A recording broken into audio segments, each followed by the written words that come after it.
खुलुमबाय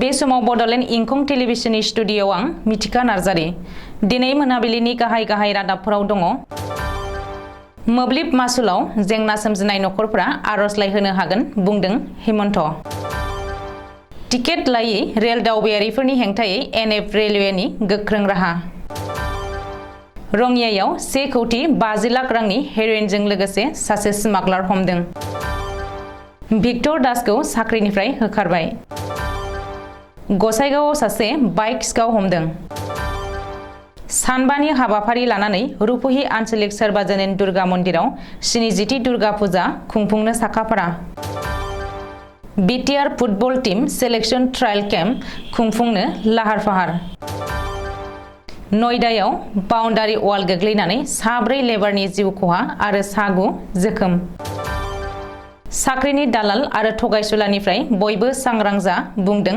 मन्त्रि पियुष हाजरिका राजस्थानाव 50,000 मोसौआ बिगुर बेरलाबनाय बेराम लाम्फिजों थैदों 40 लाख मोसौखौ भेक्सिन होगोन दानिया फै आबुं रादाबाव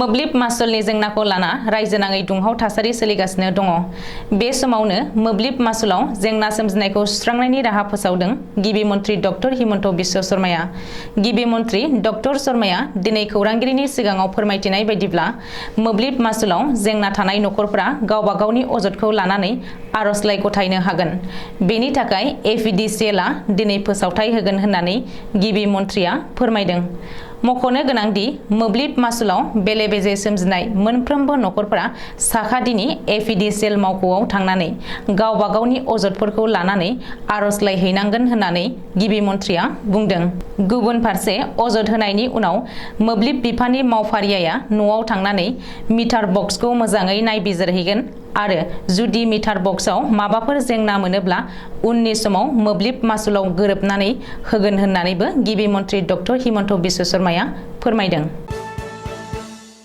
एनएफ रेलवे बिफाना टिकेट लायै दावबायारिफोर आरो आयेन बेरेखायै रेल दावबायग्राफोरनि हेंथायै गोख्रों राहा लादों आरो गोख्रोङैनो टिकेट आनजाद नायबोदों बेनि बागै एनएफ रेलवेआ गांसे प्रेस बिबुंसाराव फोसावनाय बायदिब्ला रेलवे बिफाननि गोजौ थाखोनि मावख'गिरिफोरनि दैदेननायाव एनएफ रेलवेआ 2022 मायथाइनि एप्रिल दाननिफ्राय आगस्त दानसिम गोख्रोंसिनै दावबायारिफोरनि टिकेट नायबिजिरदों जेराव टिकेट लायालासे आयेन बेरेखायै रेल दावबायग्रा दावबायारिफोरनिफ्राय 29.86 कौटिनिबो बांसिन रां जरिमाना बोखांनो हादों रिपर्ट बादिब्ला टिकेट लायालासे रेल दावबायनायखौ होबथानो थाखाय थांनाय 3 सेप्तेम्बरनिफ्राय 10 सेप्तेम्बरनि गेजेराव एनएफ रेलवेआ रेल स्टेशनफोराव जर'खायै टिकेट नायबिजिरनाय हाबाफारि बानजायदोंमोन आरो बे नायबिजिरनायाव टिकेट लायालासे रेल दावबायनाय गासै 847 केस मोननो हादों आरो बिसोरनिफ्राय जरिमाना महरै 4.09 लाख रां बोखांनो हादों प्रेस बिबुंसाराव फोरमायनाय बायदिब्ला सोलिफु बोसोरनि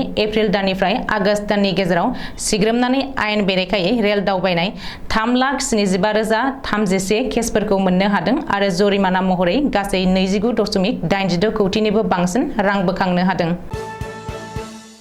रङियायाव गोबांथार बिबांनि हेर'इनजों लोगोसे सासे स्मागलार हमदों गुबुन रायजोनि ड्राग्स स्मागलारजों लोगोसे रङियायाव 1,50,00,000 रांनि हेर'इन हमनो हादों होननानै मिथिनो हादों रिपर्ट बादिब्ला मोनसे स्रोद सुलुंखौ बिथा खालामनानै रङियानि एसडिपिअ सुशान्त सिंहनि दैदेननायाव कामरुप पुलिसआ रङियानि साखाथियाव थानाय मरानजाना गाव पन्चायतनि केकेनिकुसियाव गंसे भारा न'आव सिग्रोमनानै गोबांथार बिबांनि हेर'इनजों लोगोसे गुबुन रायजोनि सासे ड्राग्स फालांगिखौ हमनो हादों बबेखानि बे सिग्रोमनायाव पुलिस बिफाना 100 ग्रामसो हेर'इन बोखांनो हादों आरो मणिपुरनि सासे सुबुंखौ हमनो हादों हमजानाय मणिपुरनि सुबुङा रङियानि बे भारा न'आव थानानैनो ओनसोलाव ड्राग्सनि गोसोम फालांगिखौ मावबोदोंमोन होननानै अजद थिखांदों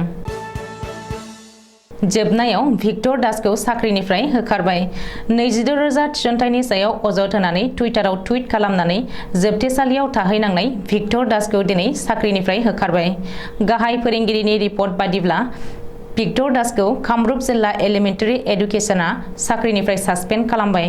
मख'नो गोनांदि भिक्टर दासआ सानजा पानिटेमा राधा कृष्ण जुगल मिलन गुदि फरायसालियाव लोगो फोरोंगिरि महरै साख्रि मावोमोन।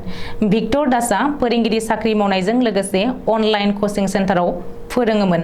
अब्लाबो आसाम सरकारनि 26,000 थिसनथाइनि सायाव गेना खान्थि सोलिनाय आरो बेले-बेजे जादों होननानै भिक्टर दासआ गोख्रों अजद होदोंमोन। जाउनाव भिक्टर दासआ पुलिसजों हमजानानै जोबथेसालियाव थाहैनो गोनां जादोंमोन। नाथाय भिक्टर दासआ 7 सान पुलिसनि जिम्मायाव थानायनि उनाव गुवाहाटी बिजिरसालिनिफ्राय जामिन मोनो। भिक्टर दासखौ दिनै साख्रिनिफ्राय होखारनाय जाथायनि सायाव सोलोंथाइ मन्त्रि डक्टर रनोज पेगुआ बुंदों दि भिक्टर दासआ 48 घन्टा पुलिस जिम्मायाव थानायनि उनावनो बे फोसावथायखौ होदोंमोन। बबेखानि कचिं फोरोंनाय एबा टिउसन फोरोंनायनि थाखाय भिक्टर दासखौ सासपेन्ड खालामनाय जायाखै। बेयो गोरोन्थि खौरां होननानैबो सोलोंथाइ मन्थ्रिया बुंदों। गसाइगावनि खासियाबारियाव बाइक खावनानै सासे सिखावा हमजादों। गसाइगावनि खासिबारि बाजाराव मैया मोनाबिलियाव गंसे हिमालयान बाइक खावनानै सासे सिखावा हमजादों होननानै खौरां मोन्दों। मिथिनो हानाय बायदिब्ला जिरेन बसुमतारी मुंनि सासे सुबुङा AS 16 AES 9311 गावनि हिमालयान बाइकखौ दोनथ'नाय समावनो साथाम सिखावा बाइकनि लकखौ सिफायनानै नारनानै लांदोंमोन। नाथाय सिखावफोरा बाइकखौ नारनानै लांबाय थानाय समावनो गामिनि सुबुंफोरा नुनानै बेनि बागै साबखाथा पुलिसनो खौरां हरो आरो उननि समाव गामिनि रायजोफोर आरो पुलिसा नागिरनानै बाइकखौ बोखाङो। बेजों लोगोसे अनजालु मुसाहारि मुंनि सिनायजाखानाय सासे सिखावखौ पुलिसा हमनानै थानायाव लाबोयो आरो जाथायसालिनिफ्राय खारखोमा लांनो हानाय गुबुन सानै सिखावखौ पुलिसा नागिरगासिनो दङ। बबेखानि बे बाइक खावनाय जाथायनि हेंथायै जिरेन बसुमतारीया साबखाथा पुलिस थानायाव एजारा होबाय होननानै मिथिनो हादों। बाक्सा जिल्लानि सालबारि महकुमानि रुपुहि हाथाइसालियाव थानाय दुर्गा मन्दिरा 1952 इं मायथाइयाव गायसनजेननायनिफ्राय लानानै दासिम 70 बोसोराव आगान होबाय। रुपुहि आन्चलिक सार्वजनिक दुर्गा फुजा कमिटिया 1, 2, 3, 4 आरो 5 अक्ट'बर गासै 5 साननि हाबाफारि लानानै मेहेरगोनाङै खुंफुंनो थाखाय साखा-फारा जानायखौ नुनो मोननाय जादों। थांनाय बोसोराव मुलुगनां साग्लोबसारनाय कर'ना भाइरासनि थाखाय सरकारा फोसावनाय SOPनि नेमखान्थिखौ मानिनानै सोलिबोदोंमोन। नाथाय देग्लाय बोसोराव खुंगा 70थि दुर्गा फुजाखौ खुंफुंनो साखा-फारा जाबाय। दासिम बिमा दुर्गानि मुसुखा बानायनाय आरो सायनासालि लुफुंनो थाखाय खामानि मावगासिनो। जायगा फोसाबनाय बायदिया सोलिगासिनो आरो बेनि गेजेरावनो दुर्गा मन्दिरनि लांगोनायाव सायनासालि लुफुंनाया सोलिगासिनो दङ। थांनाय 3 बोसोरनि 2018 मायथाइयाव सालबारि महकुमा हिसाबै 1थि बान्था मोननो हादोंमोन आरो बाक्सा जिल्ला हिसाबै 2थि बान्था मोननो हादों। मानोना रुपुहि आन्चलिक सार्वजनिक दुर्गा फुजा कमिटिया बोसोरफ्रोमबो नांलाय-खमलाय गैयाजासे मोजाङै मोजां सामलायलांबाय थानायनि थाखाय बे बान्थाखौ गथायनानै होनाय जादों।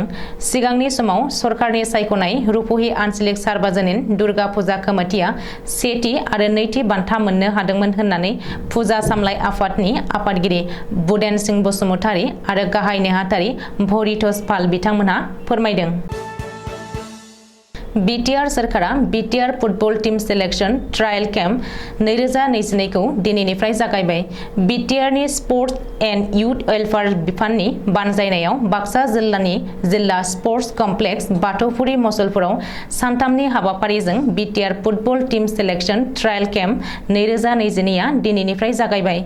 बाक्सा जिल्लानि सदर मसलपुरनि बाथौफुरियाव थानाय जिल्ला स्पर्ट्स कमप्लेक्सआव 20, 21 आरो 22 सेप्तेम्बर खालि सानथामनि हाबाफारिजों BTR football team selection trial camp 2022 आ दिनैनिफ्राय जागायबाय।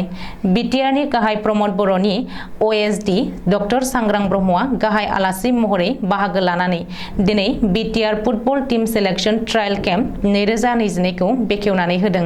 लोगोसेनो बे हाबाफारियाव CSAD सोमदोन मुसाहारि, क'क्राझार जिल्लानि DSO प्रदीप नार्जारी, DSO दशरथ ब्रह्म, मिरु एबसुनि गेलेमु नेहाथारि गणेश बसुमतारी, बाक्सा जिल्ला एबसुनि गाहाय नेहाथारि नन्देश्वर बर'मोनाबो बाहागो लायो। मख'नो गोनांदि बिटिआरनि दरबा जिल्लानिफ्राय गासै 100निबो बांसिन फुटबल गेलेगिरिफोरा बे हाबाफारियाव बाहागो लादों आरो बेनि गेजेरावनो साबसिन गेलेगिरिफोरखौ सायख'नानै बिटिआर फुटबल टीमखौ दानाय जागोन होननानै OSD डक्टर सांग्रां ब्रह्मआ फोरमायदों। दिल्ली एनसीआर एबा उत्तर प्रदेशनि नयडा नोगोरनि सेक्टर 21 आव मंगलबार खालि फुंनि समाव बाउन्डारि वाल गोग्लैनानै 4 लेबारनि जिउ खहा जानायजों लोगोसे 6 गोब्राब जोखोम जादों। जोखोम जानायफोरखौ कैलाश सिभिल हस्पिटालाव फाहामथायनि थाखाय थिसननाय जाबाय होननानै सुलुङाव फोरमायथिदों। नयडानि DMLY सुहासआ मिथिहोनाय बायदिब्ला नयडा डेभेलपमेन्ट अथरिटिया मोनसे ड्रेनखौ फोसाबनो थाखाय टिका होदोंमोन। बे ड्रेनखौ फोसाबबाय थानाय समावनो जलबायु बिहार ससाइटि मुंनि मोनसे आफादनि बाउन्डारि वालआ हरखाबै गोग्लैनानै बे दुखुनांथाव जाथाया जानो मोनदों।